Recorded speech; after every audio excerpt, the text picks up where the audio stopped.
Hello guys, இன்றைக்கி நம்ம சேனலில் என்ன பார்க்க போகிறோன்னா கொத்தமல்லி சாதம் தான் பார்க்க போகிறோம். இதை வந்து கொத்தமல்லி புலாவ்னு சொல்லுவாங்க.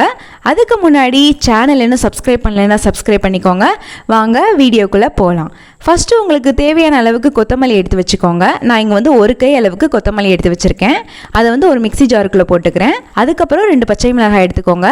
அதுக்கப்புறம் 8 பல் பூண்டு, அதுக்கப்புறம் கொஞ்சமாக இஞ்சி கட் பண்ணி ஆட் பண்ணிக்கோங்க. இதெல்லாம் சேர்த்து நல்லா மிக்சியில் அரைச்சி எடுத்துக்கோங்க. அதுக்கப்புறம் உங்களுக்கு தேவையான வெஜிடபிள்ஸ்லாம் கட் பண்ணி வச்சுக்கோங்க. நான் இங்கே வந்து பீன்ஸும் கேரட்டும் கட் பண்ணி வச்சுக்கிறேன். அதுக்கப்புறம் ஒரு கடாயில் எண்ணெய் ஊற்றிக்கிட்டு வேர்க்கடலை ஆட் பண்ணிக்கோங்க. அதுக்கப்புறம் முந்திரி பருப்பு இதெல்லாம் நல்லா ரோஸ்ட் பண்ணி எடுத்துக்கோங்க. அதுக்கப்புறம் அதிலே 1 டீஸ்பூன் கடுகு, 1/2 டீஸ்பூன் சீரகம், அதுக்கப்புறம் கருவேப்பிலை, அதுக்கப்புறம் ஒரு வெங்காயம் கட் பண்ணி ஆட் பண்ணிக்கோங்க. அதுக்கப்புறம் வரமிளகாய் 1 ஆட் பண்ணிக்கோங்க. இதெல்லாம் சேர்த்து நல்லா வதக்கி விட்டுக்கோங்க. வெங்காயம் நல்லா வதங்கின பின்னாடி நம்ம கட் பண்ணி வச்சிருக்க வெஜிடபிள்ஸ்லாம் ஆட் பண்ணிக்கோங்க. இதெல்லாம் ஆட் பண்ணி முடிச்ச பின்னாடி நல்லா வதக்கி விட்டுக்கோங்க. நல்லா வதக்கி விட்டுட்டு மூடி வச்சுக்கோங்க.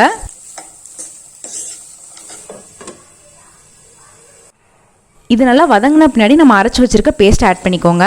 நல்லா கிண்டி விட்டுக்கோங்க. அதுக்கப்புறம் 1 டீஸ்பூன் உப்பு ஆட் பண்ணிக்கோங்க. அதுக்கப்புறம் 1/4 டீஸ்பூன் மஞ்சள் தூள், இதெல்லாம் சேர்த்து நல்லா கிண்டி விட்டு வதக்கி விட்டுக்கோங்க. அதுக்கப்புறம் 1/4 கப் துருவின தேங்காய் ஆட் பண்ணிக்கோங்க. இது எல்லாமே சேர்த்து ஆட் பண்ணிவிட்டு நல்லா சுருங்க வதக்கிக்கோங்க. இது நல்லா ட்ரை ஆன பின்னாடி ஒயிட் ரைஸ் ஆட் பண்ணிக்கோங்க.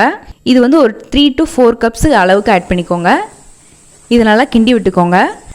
இதெல்லாம் நல்லா கிண்டி விட்டுட்டு ஸ்டவ் ஆஃப் பண்ணிவிட்டு இறக்கிடுங்க. பாருங்கள், நல்லா வந்திருக்கு. இதை அப்படியே நம்ம சர்வ் பண்ணிடலாம்.